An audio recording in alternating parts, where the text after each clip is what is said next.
Salut tout le monde, c'est Florian, on se retrouve aujourd'hui pour découvrir un microphone USB et pas n'importe lequel puisqu'il s'agit du petit frère du micro Blue Yeti que vous connaissez sûrement, qui est un micro USB pour youtubeurs, podcasteurs assez connu et qui a fait ses preuves depuis pas mal d'années. Le micro Raspberry est donc un modèle nomade qui est juste ici dans ma main, voilà, il tient dans une paume de main, ce qui est assez impressionnant. Et pour le coup, la qualité est vraiment top dans un petit modèle comme celui-ci.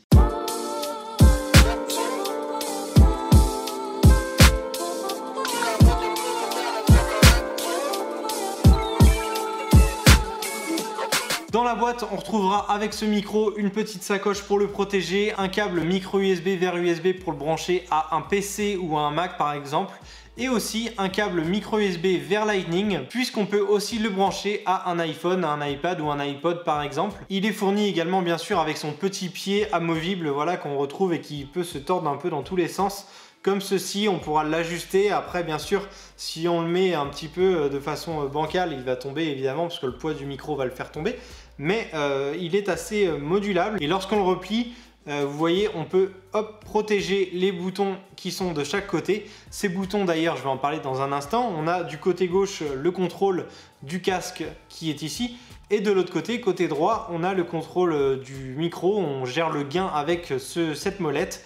Et à l'arrière, on a simplement la prise micro USB pour brancher le micro et la prise jack pour avoir son retour audio. C'est un micro électrostatique, je vous déconseille juste de le prendre en main lorsque vous parlez avec parce que sinon vous allez avoir des bruits de main très désagréables durant votre enregistrement. Il est donc très bien posé sur une table pour faire une voix off par exemple. Il s'utilise de manière très simple dès qu'on le branche sur un PC, Mac ou sur un iPhone. Pas besoin d'installation particulière, il n'y a pas de driver à installer en plus, etc. Dès que vous allumez un logiciel de type Audacity pour faire simple, ça fonctionne et il n'y a pas de souci à ce niveau-là. Je trouve la qualité du micro assez bonne. Bien sûr, il ne faut pas parler à 1 mètre du micro, sinon il va y avoir un petit peu d'écho et ça va capter tous les bruits ambiants. Mais si on se situe entre 10 et 30 cm du micro, on obtiendra un résultat de qualité satisfaisante. Voici un petit test du micro Raspberry branché en USB à un PC et à une distance d'environ 20 cm de ma bouche avec le gain à environ 1/3. Voici maintenant le test du Blue Raspberry avec un iPhone branché en Lightning.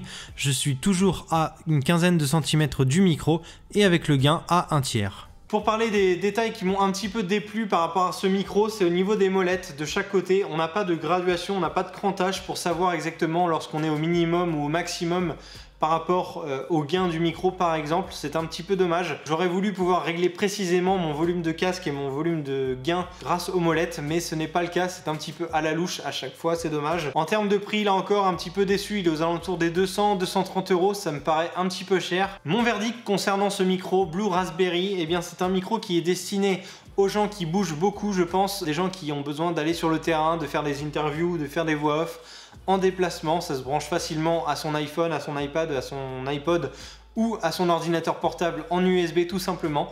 Par contre, si vous ne bougez pas de chez vous, si vous faites des vidéos gaming, si vous faites des voix off, etc. à la maison, il existe d'autres micros moins chers que je peux vous conseiller, j'en mettrai dans la description. En revanche, pour les personnes qui bougent, j'avoue que je n'ai pas trouvé vraiment d'alternative intéressante et avec cette qualité de son. Donc si ça vous intéresse, j'ai mis le lien de ce produit dans la description si vous voulez aller regarder. N'hésitez pas à réagir dans les commentaires par rapport à ce micro et à conseiller des micros autres que vous avez pu tester de votre côté. En attendant, je vous retrouve dans une prochaine vidéo.